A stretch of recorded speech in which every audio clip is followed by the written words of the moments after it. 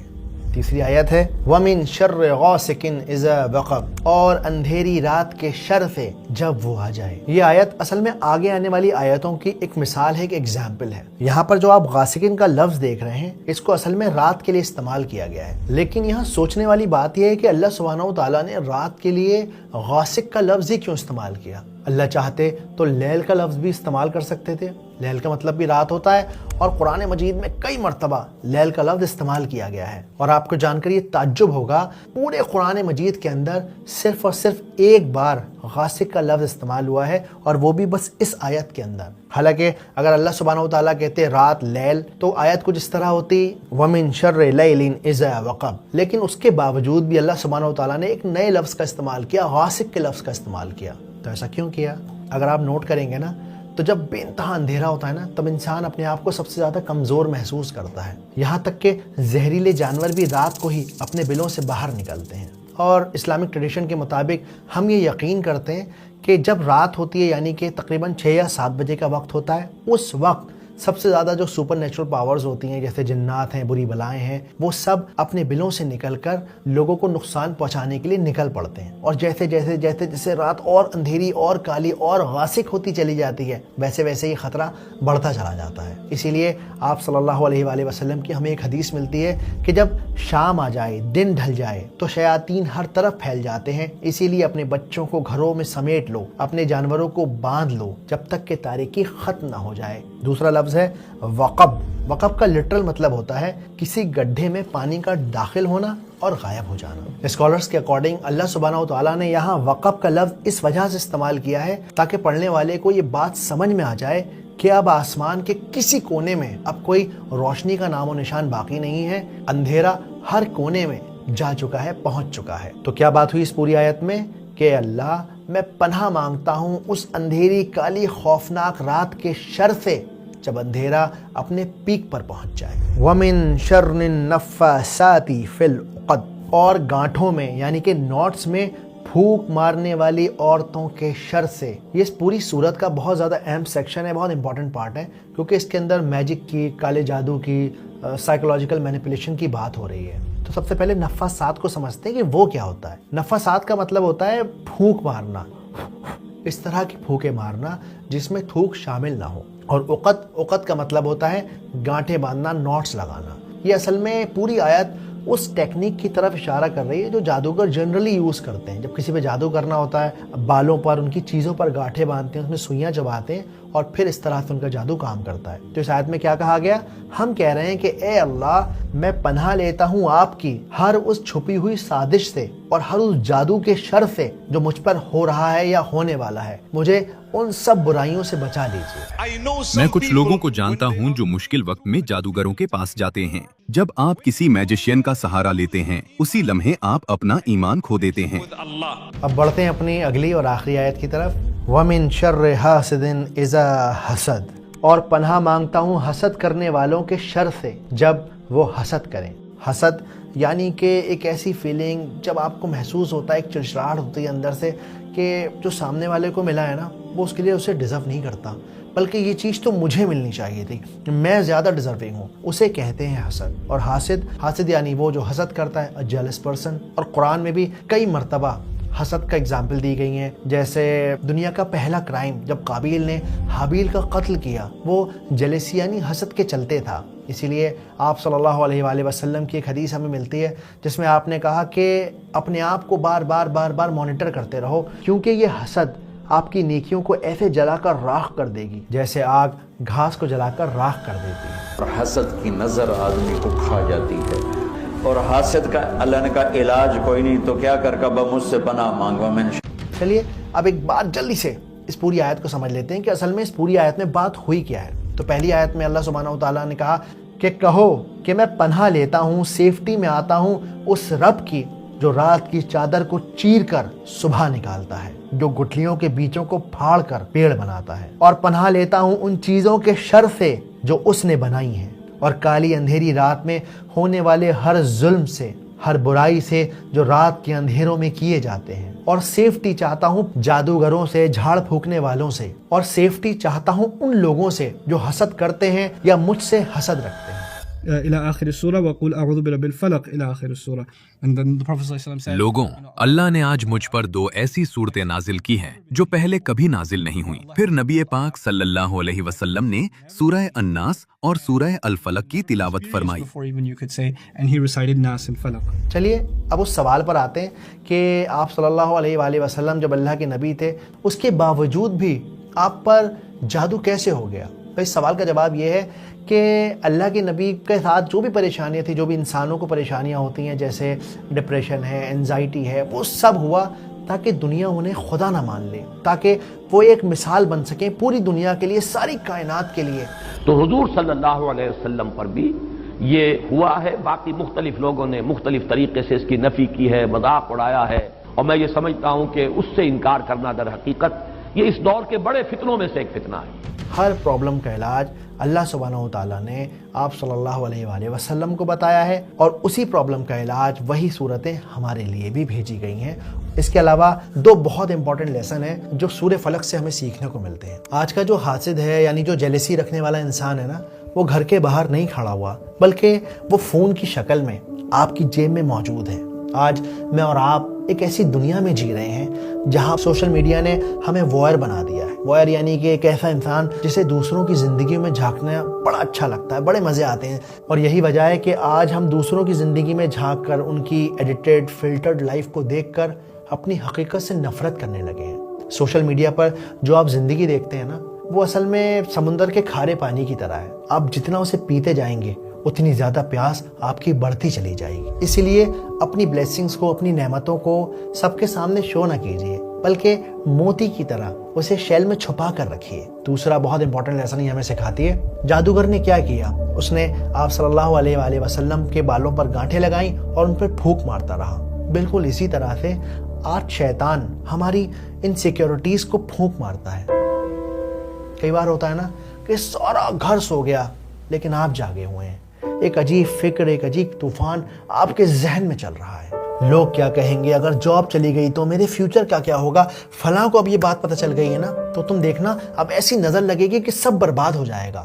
وہ دیکھو کتنا آگے بڑھ گیا، مجھے دیکھو میں کتنا پیچھے رہ گیا، یہ مجھ پر کیا مصیبت آ پڑی ہے، کیا اللہ مجھ سے ناراض ہے؟ یہ سب وہ سارے عقد ہیں، وہ سارے نوٹس ہیں جن پر شیطان پھونکے مارتا ہے تاکہ ہم ڈپریشن اور انزائٹی کا شکار ہو جائیں۔ تو جب بھی رات کے اندھیروں میں خیال آئے نا، تو اس اندھیرے کنویں کو یاد کیجیے گا، اور یاد کیجیے گا کہ اللہ سبحانہ و تعالیٰ نے کہا ہے کہ مانگو مجھ سے پناہ، میں ہوں جو تمہیں اندھیروں سے نکال کر روشنی میں لا سکتا ہوں۔ تو بس جب بھی دل گھبرائے چپکے سے کہہ دیجیے گا کہ اللہ بڑی ٹینشن ہے، تو آپ سنبھال لیجیے، اب سب آپ کے حوالے، اور پھر اپنی نعمتوں کو کاؤنٹ کر کے زندگی میں جو چیز چاہتے ہیں اس کے لیے ڈبل محنت کیجیے گا۔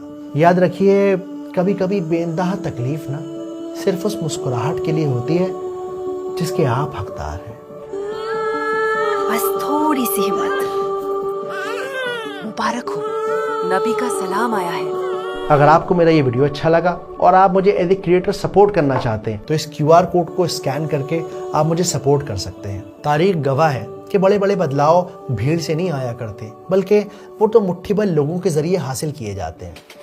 تو کیوں نہ آپ بھیڑ سے نکل کر ایک نئے سویری کی بنیاد کا پتھر بنے۔ اسلامک ویڈیوز کے علاوہ میں نے اور بھی ٹاپکس پر ویڈیو بنائی ہیں، کیونکہ مجھے لگتا ہے کہ بہت زیادہ ضرورت ہے میڈیا میں اسلامک پرسپیکٹو کے ہونے کی، کرنٹ سچویشن کو، ہسٹری کو اسلامک لینس سے دیکھنے کی۔ جزاکم اللہ خیر، السلام علیکم۔ قل اعوذ برب الفلق